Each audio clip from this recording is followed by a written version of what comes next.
Miss Brill by Katherine Mansfield. Although it was so brilliantly fine, the blue sky powdered with gold, and great spots of light like white wine splashed over the jardins. Public's Miss Brill was glad that she had decided on her fur. The air was motionless, but when you opened your mouth there was just a faint chill, like a chill from a glass of iced water before you sip, and now and again a leaf came drifting from nowhere, from the sky. Miss Brill put up her hand and touched her fur. Dear little thing. It was nice to feel it again. She had taken it out of its box that afternoon, shaken out the moth powder, given it a good brush, and rubbed the life back into the dim little eyes. "What has been happening to me?" said the sad little eyes. Oh, how sweet it was to see them snap at her again from the red eiderdown. But the nose, which was of some black composition, wasn't at all firm. It must have had a knock, somehow. Never mind a little dab of black sealing wax when the time came. When it was absolutely necessary. Little rogue. Yes, she really felt like that about it. Little rogue biting its tail just by her left ear. She could have taken it off and laid it on her lap and stroked it. She felt a tingling in her hands and arms, but that came from walking, she supposed. And when she breathed, something light and sad, no, not sad, exactly something gentle seemed to move in her bosom. There were a number of people out this afternoon, far more than last Sunday. And the band sounded louder and gayer. That was because the season had begun. For although the band played all the year round, on Sundays, out of season, it was never the same. It was like someone playing with only the family to listen. It didn't care how it played if there weren't any strangers present. Wasn't the conductor wearing a new coat, too? She was sure it was new. He scraped with his foot and flapped his arms like a rooster about to crow, and the bandsmen, sitting in the green rotunda, blew out their cheeks and glared at the music. Now there came a little fluty bit, very pretty, a little chain of bright drops. She was sure it would be repeated. It was. She lifted her head and smiled. Only two people shared her special seat, a fine old man in a velvet coat, his hands clasped over a huge carved walking stick, and a big old woman, sitting upright, with a roll of knitting on her embroidered apron. They did not speak. This was disappointing, for Miss Brill always looked forward to the conversation. She had become really quite expert, she thought, at listening as though she didn't listen, at sitting in other people's lives just for a minute while they talked round her. She glanced, sideways, at the old couple. Perhaps they would go soon. Last Sunday, too, hadn't been as interesting as usual.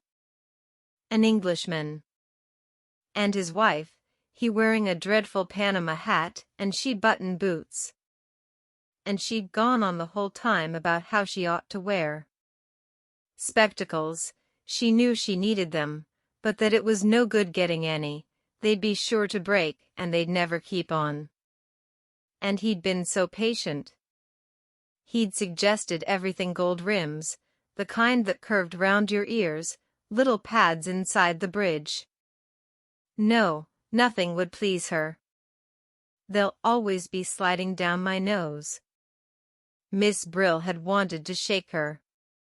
The old people sat on the bench, still as statues. Never mind, there was always the crowd to watch. To and fro, in front of the flower beds. And the band rotunda, the couples and groups paraded, stopped to talk, to greet, to buy a handful of flowers from the old beggar who had his tray fixed to the railings. Little children ran among them, swooping and laughing. Little boys with big white silk bows under their chins, little girls, little French dolls, dressed up in velvet and lace. And sometimes a tiny staggerer came suddenly rocking into the open from under the trees, stopped, stared, as suddenly sat down flop, until its small high-stepping mother, like a young hen, rushed scolding to its rescue. Other people sat on the benches in green chairs, but they were nearly always the same, Sunday after Sunday, and Miss BRILL had often noticed there was something funny about nearly all of them. They were odd, silent, nearly all old, and from the way they stared they looked as though they'd just come from dark little rooms or even cupboards.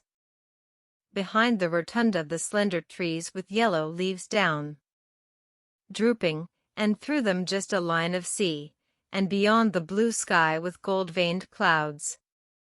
Tum-tum-tum tiddlum. Tiddlum. Tum tiddlium tum-ta. Blew the band. 2 young girls in red came by, and 2 young soldiers in blue met them, and they laughed and paired and went off arm in arm. 2 peasant women with funny straw hats passed, gravely, leading beautiful smoke-colored donkeys. A cold, pale nun hurried by.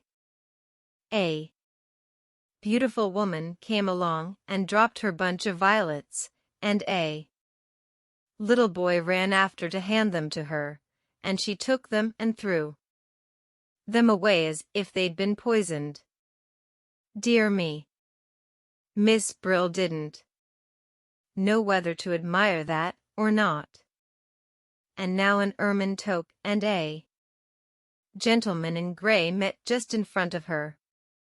He was tall, stiff, dignified, and she was wearing the ermine toque she'd bought when her hair was yellow.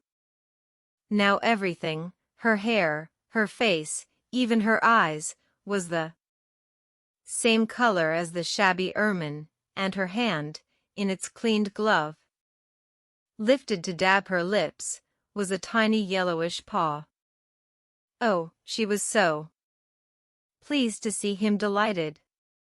She rather thought they were going to meet that afternoon. She described where she'd been everywhere. Here, there, along by the sea. The day was so charming, didn't he agree? And wouldn't he, perhaps? But he shook his head, lighted a cigarette, slowly breathed a great deep puff into her face, and even while she was still talking and laughing, flicked the match away and walked on. The ermine toque was alone. She smiled more brightly than ever. But even the band seemed to know what she was feeling, and played more softly, played tenderly, and the drum beat to the brute, over and over. What would she do? What was going to happen now? But as Miss BRILL wondered, the ermine toque turned, raised her hand as though she'd seen someone else, much nicer, just over there, and pattered away.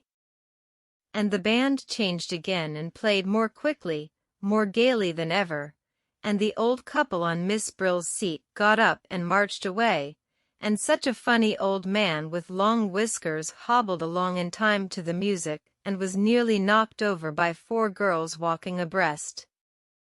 Oh, how fascinating it was! How she enjoyed it! How she loved sitting here, watching it all. It was like a play. It was exactly like a play. Who could believe the sky at the back wasn't painted? But it wasn't till a little brown dog trotted on solemn and then slowly trotted off, like a little theater dog, a little dog that had been drugged, that Miss Brill discovered what it was that made it so exciting. They were all on the stage. They weren't only the audience, not only looking on, they were acting. Even she had a part and came every Sunday. No doubt somebody would have noticed if she hadn't been there. She was part of the performance after all. How strange she'd never thought of it like that before. And yet it explained why she made such a point of starting from home at just the same time each week so as not to be late for the performance, and it also explained why she had quite a queer, shy feeling at telling her English pupils how she spent her Sunday afternoons. No wonder. Miss Brill nearly laughed out loud. She was on the stage. She thought of the old invalid gentleman too, whom she read the newspaper 4 afternoons a week while he slept in the garden. She had got quite used to the frail head on the cotton pillow, the hollowed eyes, the open mouth and the high-pinched nose. If he'd been dead she mightn't have noticed for weeks, she wouldn't have minded.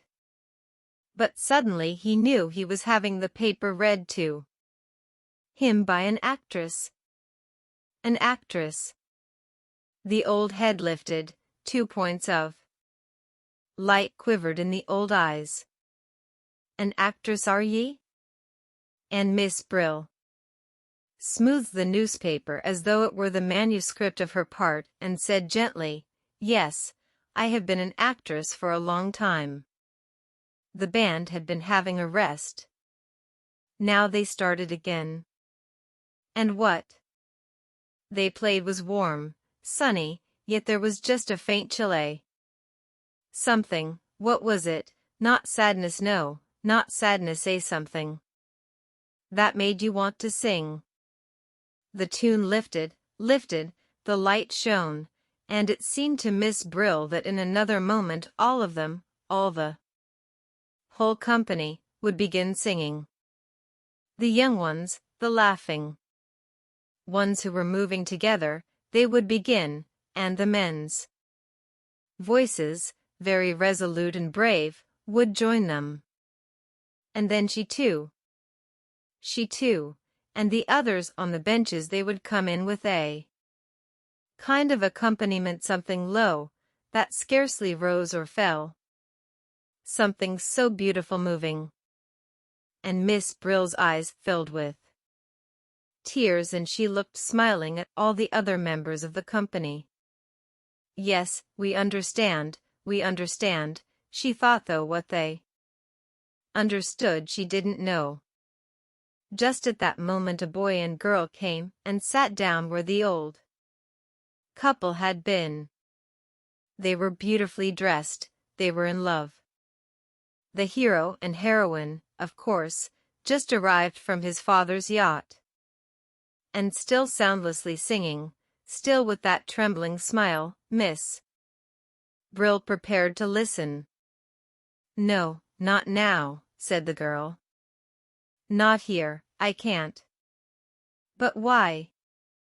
"Because of that stupid old thing at the end there?" asked the boy. "Why does she come here at all? Who wants her? Why doesn't she keep her silly old mug at home?" "It's her fouilloir which is so funny," giggled the girl. "It's exactly like a fried whiting." "Ah, be off with you," said the boy in an angry whisper. "Then, tell me, ma petite chère." "No, not here," said the girl. "Not yet." On her way home she usually bought a slice of honey cake at the baker's. It was her Sunday treat. Sometimes there was an almond in her slice, sometimes not. It made a great difference. If there was an almond it was like carrying home a tiny present-day surprise. Something that might very well not have been there. She hurried on. The almond sundaes and struck the match for the kettle in quite a dashing way. But today she passed the bakers by, climbed the stairs, went into the little dark room, her room like a cupboard, and sat down on the red eiderdown. She sat there for a long time. The box that the fur came out of was on the bed. She unclasped the necklet quickly, without looking, laid it inside. But when she put the lid on she thought she heard something crying.